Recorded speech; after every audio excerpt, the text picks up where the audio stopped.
옆 사람들과 이렇게 인사 한번 해볼까요? 예수님 이름으로 사랑하고 축복합니다.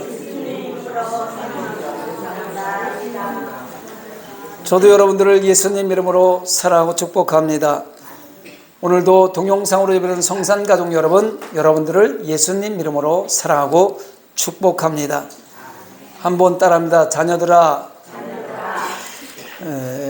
우리가 말과 혀로만 사랑하지 말고, 다시 자녀들아, 우리가 말과 혀로만 사랑하지 말고 행함과 진실함으로 하자. 요한일서 3장 18절 말씀. 매주마다 해도요, 깜빡하면 잊어버리면 생각 안 나요. 그래서 하나님 말씀은 밥 먹듯이 대해야 돼요. 그래야 잊어버리지 않아요. 밥 먹는 거 안 잊어버리잖아요. 그죠? 하나님 말씀은 밥 먹듯이 대해야 잊어버리지 않습니다. 주의 종들도요, 잠깐 깜빡하면은요, 다 알고 있는데도 생각이 안 날 때가 있어요. 그래서 늘 하나님 말씀은 곁에 두고 우리가 하루 3끼 밥 먹듯이 먹어야 되는 줄 믿습니다. 밀림의 왕자 사자가 살고 있었습니다. 어느 날 사자는요, 늑대하고 고양이 그리고 개하고 여우를 불러다가 자기가 잡은 고기를 5 짐승이 먹을 수 있도록 갈라놓으라고 명령을 했어요. 처음에 늑대가 나와서 갈랐습니다. 5등분을 딱 갈라놨죠. 사자는 갈라둔 고기 조각을 가만히 보더니 괜한 트집을 잡아서 늑대를 잡아먹어버렸습니다. 이번에는 고양이가 나눴습니다. 근데 늑대가 없어졌으니까 4등분으로 나눴겠죠.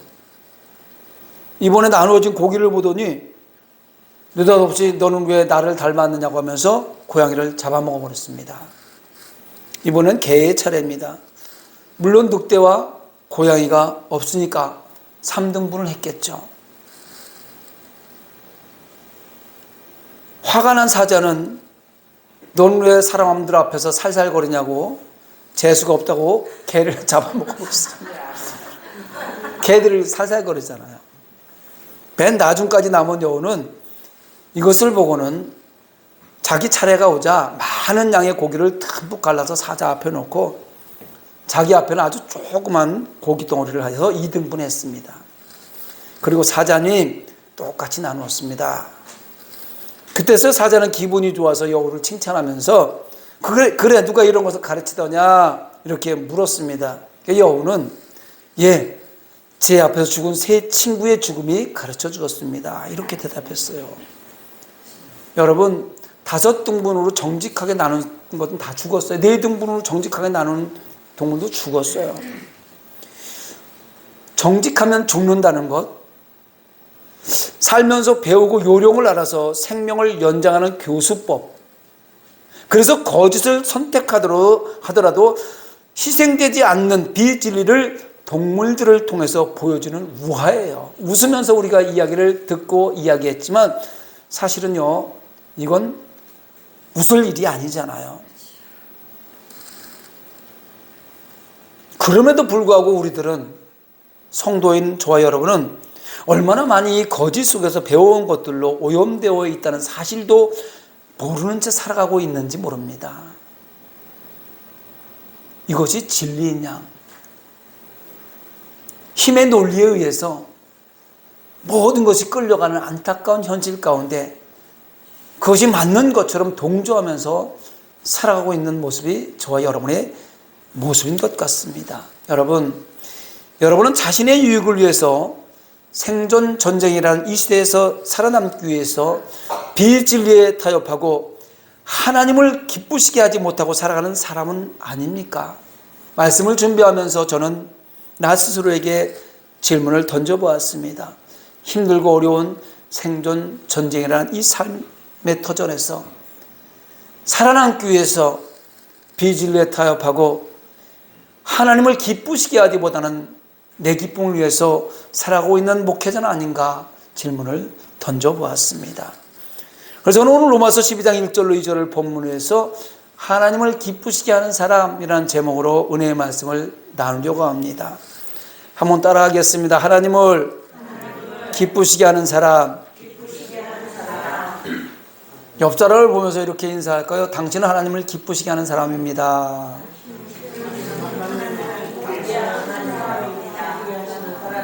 이렇게 인사하면서 혹시 마음에 꺼리끼는 것은 없습니까? 네. 이 세상에는요, 자기만을 기쁘게 하기 위해서 사는 사람도 있고, 남편을 기쁘시게 하기 위해서 사는 사람이 있고, 또 어떻게 하면 아내를 기쁘게 할까 이렇게 지내는 사람도 있습니다. 또 자식들은 마땅히 부모의 기쁨이 되어야 하고요, 부모들은 자녀에게 기쁨을 주는 부모가 되어야 됩니다. 그러나 성도들은요, 그 무엇보다도 하나님을 기쁘시게 하는 사람들이 되어야 한다는 것을 잊으면 안 됩니다. 아멘.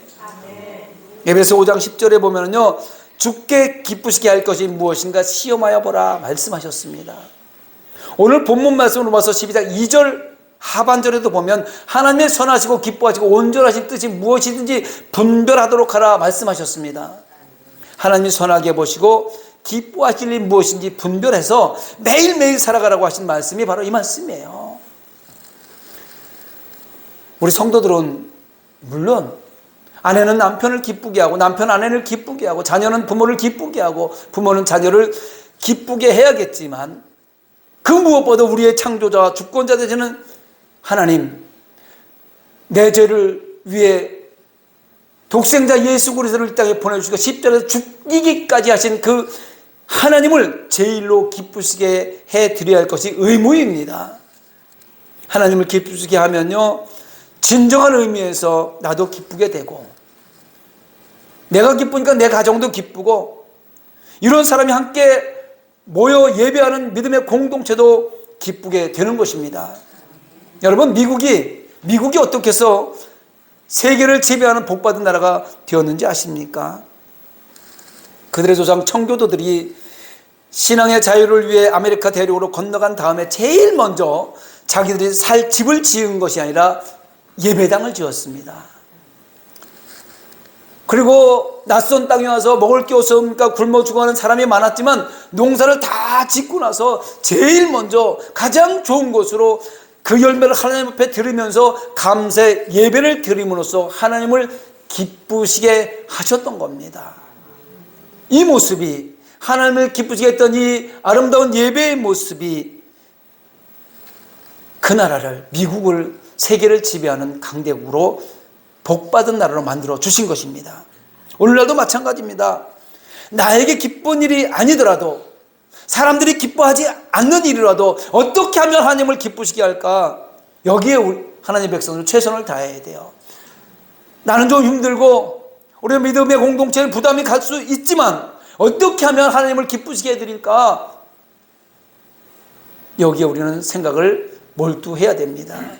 그것이 곧 나와 모든 자들을 기쁘시게 하는 것이기도 합니다.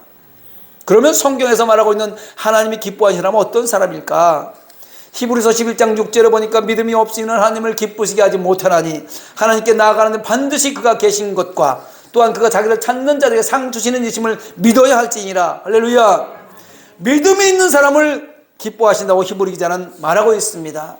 여러분, 가슴에 손을 얹고 한번 생각해 보시기 바랍니다. 나는 하나님을 기쁘시게 할 수 있는 믿음을 가지고 있는지 한번 생각해 보시기 바랍니다. 여러분, 사람들 간에도 의심하고 믿어주지 않으면 섭섭합니다. 내가 그렇게 잘하고 했는데도 믿어주지 않으면 섭섭해. 진짜라니까, 진짜야, 이렇게 해도 믿어주지 않으면 섭섭하잖아요. 안타깝잖아요.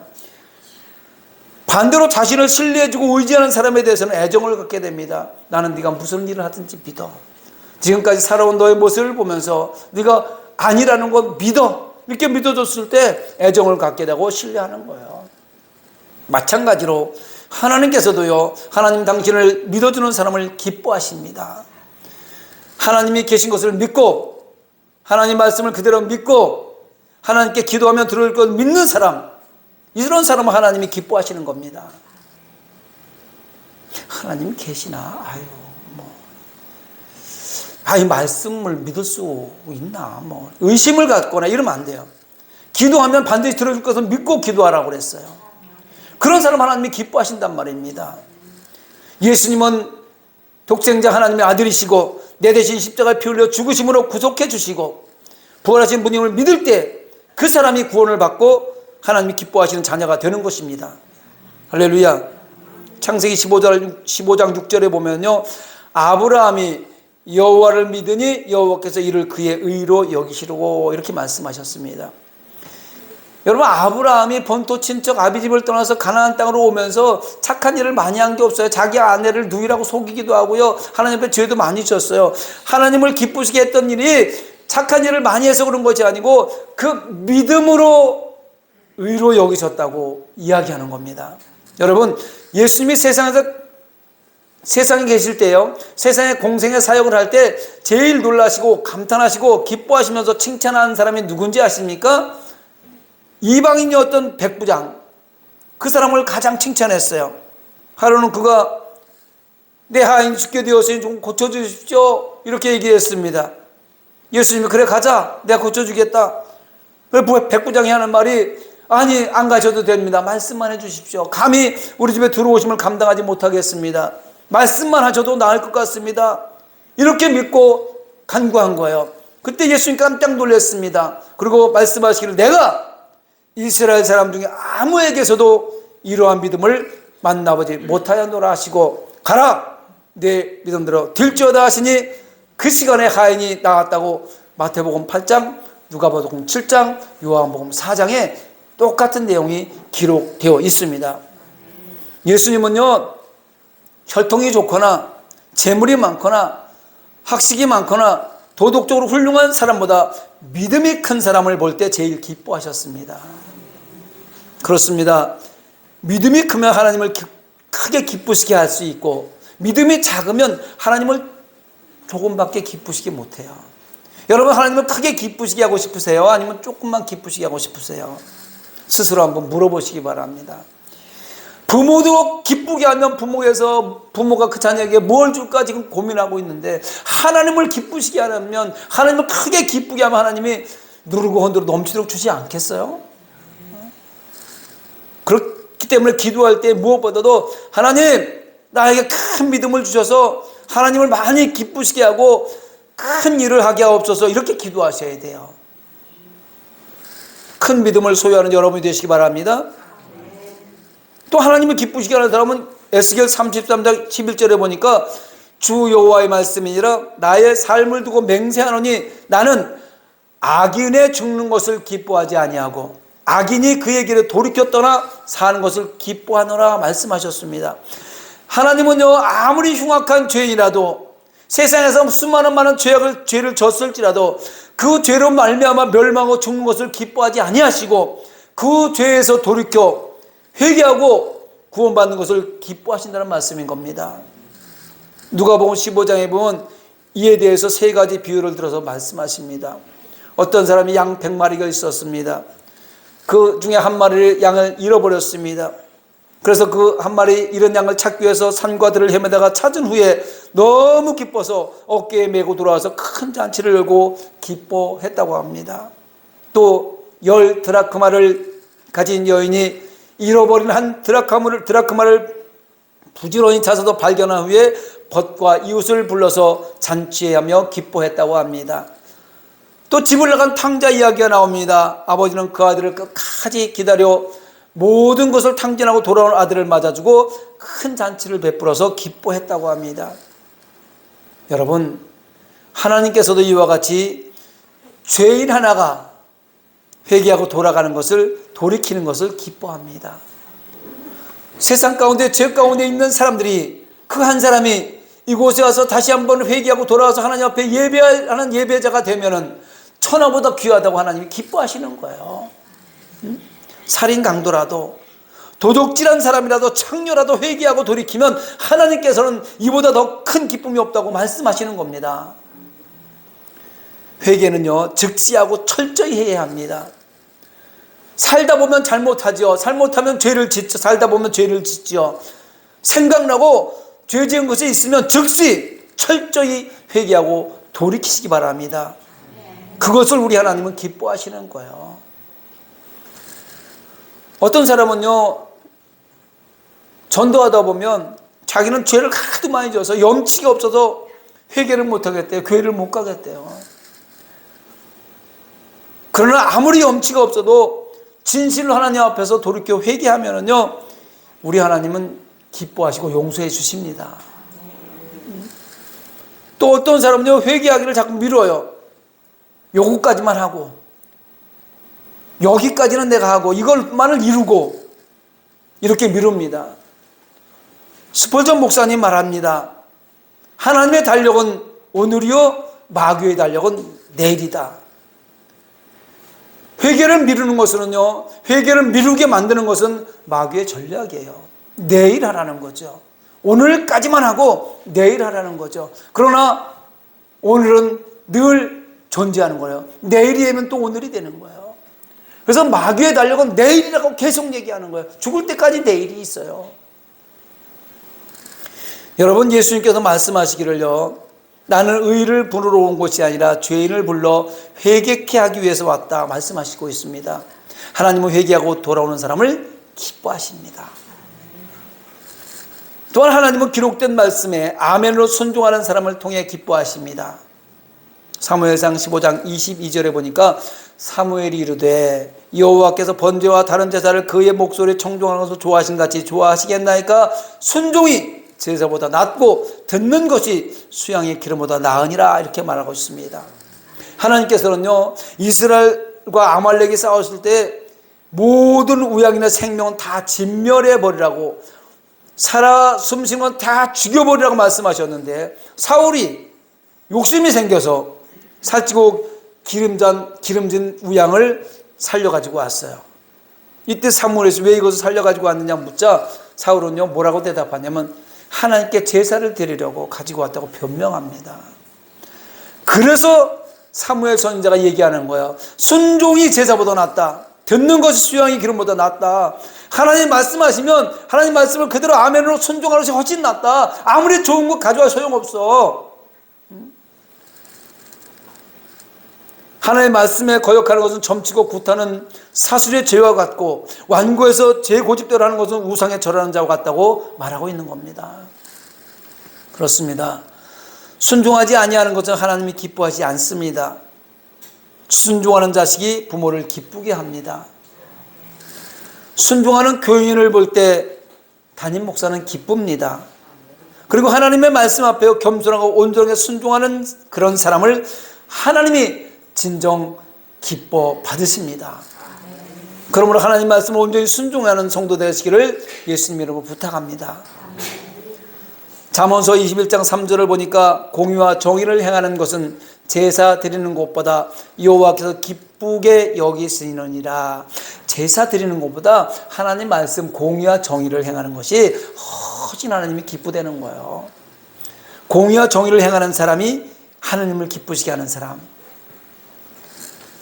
그럼 우리는 범사에 공평하고 진실해야 되겠습니다. 말씀 들어가기 전에 사자 얘기했잖아요. 앞에 네 짐승은요, 공평하게 했는데 다 죽었어요.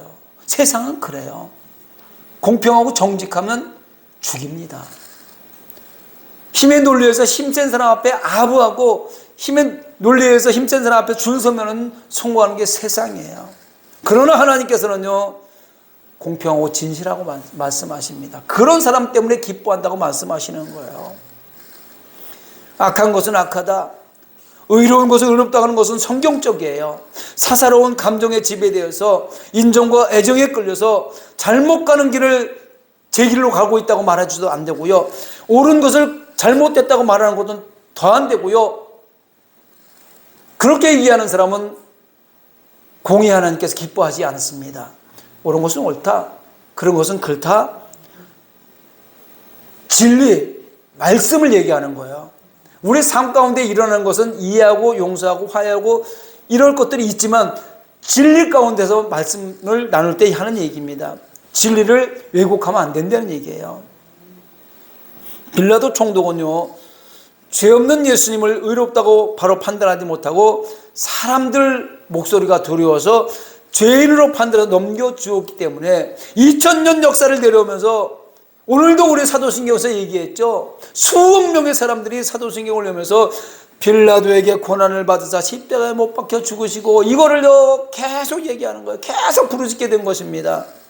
공평하지 못했기 때문에 그러는 거예요. 빌라도 얘기는 나쁘게 사용되고 있는 겁니다. 우리는 늘 공평하고 진실해야겠습니다. 양심을 통해서 들리는 진실은 하나님의 음성을 따라서 공평하고 진실하게 살아가시기 바랍니다. 에베소 5장 8절로 9절에 보니까 너희가 전에는 어둠이더니 이제는 주 안에서 빛이라, 빛의 자녀들처럼 행하라.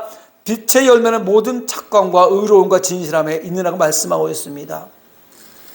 의롭고 거룩한 하나님의 자녀들은 우리가 하나님의 의와 진실함을 닮아갈 때 하나님은 기뻐하시는 겁니다. 토산 안창호 선생님이 이렇게 얘기합니다. 꿈속에서 너로 진실을 잃어버렸거든 통이하라.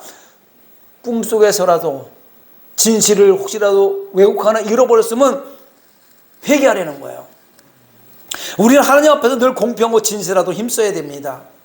하나님께서 우리를 사랑하시고 그러한 우리를 통해서 기뻐하시기 때문입니다. 또한 신령과 진정으로 예배하는 사람이 하나님을 기쁘시게 한다고 성경은 얘기합니다.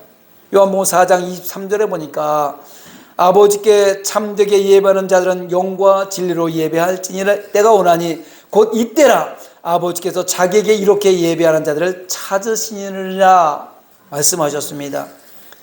예배당을 아무리 훌륭하게 지어놓고 그럴듯하게 번듯하게 지어놓았다 할지라도 영적인 예배를 드리지 아니하면 그 예배를 우리 하나님은 기뻐하시지 않으십니다. 하나님은 예배를 제일 기뻐하셔요. 우리 창조하신 목적이 예배를 받으시기 위해서 십자가에서 예수님을 죽이시고 다시 살리시고 부활하셔서 그를 믿는 자마다 하나님의 백성이 되게 만드신 이유도 예배를 받으시기 위해서 그렇게 하신 겁니다. 하나님은 예배하는 자를 기뻐하시는 거예요. 하나님은 그 예배하는 자를 제일 기뻐하시지만 형식적 예배, 외식으로 드려지는 예배, 억지로 드려진 예배는 기뻐하지 않습니다. 오히려 가증히 여기십니다. 경건의 모양은 있으나 경건의 능력을 부인한 예배는 기뻐하지 않습니다. 예배 후에 다른 일을 큰 걸 잡아놓고 예배를 드리고 가야 뭐가 될 것 같으니까 예배를 형식적으로 드리고 가는 거 원하지 않습니다. 찬송이나 기도나 헌금이나 이 모든 것을 신령과 진정으로 드리는 예배를 기뻐 받으시는 줄로 믿으시기 바랍니다. 그렇기 때문에 우리는 신령과 진정으로 예배를 드려야 되는데 사무엘서에 나오는 제사장 엘리를 한번 보시기 바랍니다. 엘리 제사장 시대에 그 아들 홈리와 비느하스라는 사람이 있었어요. 제사를 업신 여기고 제사가 안에서 음란하다가 블레셋과의 전쟁터에서 나가서 둘 다 전사하고 말았어요. 엘리 제사장은 자신의 아들들이 전쟁터에서 전사한 소식을 듣고 여호와의 법궤마다 빼앗겼다는 소식을 전해 듣고 그 자리에 넘어져서 목이 부러져 죽었다고 성경은 말합니다. 그러나 반대로 다윗 왕을 한번 보시기 바랍니다. 민수기 20장에 기록된 것처럼 잠시 교만해서 하나님의 백성들을 계수하지 말라고 그랬는데 인구조사를 시켰다가 하나님께 벌을 받습니다. 전염병이 돌았어요. 그 전염병으로 많은 사람이 죽어가고 있으니까 하나님 앞에 회개하면서 잡아가면서 예배를 온전한 제사를 드렸습니다. 그때 전염병이 그쳤던 것을 볼 수가 있습니다. 사랑하는 성산교회 성도 여러분, 하나님께 드리는 예배가 정말 중요하다는 사실을 분명히 기억하시기 바랍니다. 예배가 중요한데 그 예배를 통해서 하나님을 어떻게 기쁘시게 할 것인가도 우리는 깊이 생각해 보아야 됩니다. 특히 예배에 있어서 우리는 두 가지를 꼭 기억해야 돼요. 그 중에 하나는 드리는 거예요. 드리는 예배. 시간을 드리고 찬송을 드리고 기도를 드리고 예물을 드리는 것 중요합니다. 그런데 이때 주의할 것이 정성껏 해야 된다는 거예요. 어쩔 수 없어서 1시간 예배 드리는 거 하나님 기뻐받지 않았어요. 다른 사람이 부르니까 그냥 찬송 따라 부르는 거 기뻐하지 않습니다.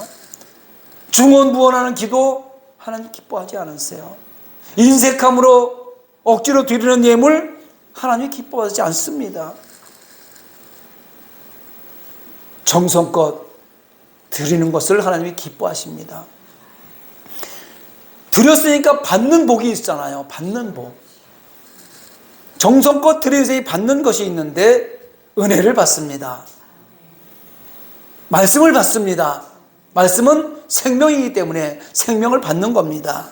그리고 그 사람에게 정성껏 겸손하게 하나님 앞에 드린 모든 사람에게 누르고 흔들어 넘치도록 주시는 하나님의 복, 그것을 허락하시는 겁니다. 받을 때도 주의해야 될 것이 있어요. 드릴 때도 정성껏 드리라고 그랬잖아요. 받을 때도 주의할 것은요, 겸손하게 받아야 됩니다. 아멘으로 받아야 됩니다. 내가 이렇게 했으니까 당연하지, 이렇게 받는 거 안 돼요. 잘못된 겁니다. 받을 때도 겸손하게 아멘으로 받아야 되는 것입니다. 부탁합니다.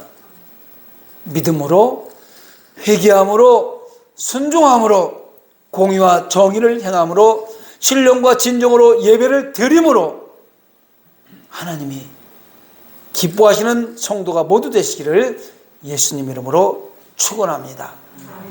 말씀을 생각하면서 우리 찬양 한 곡하고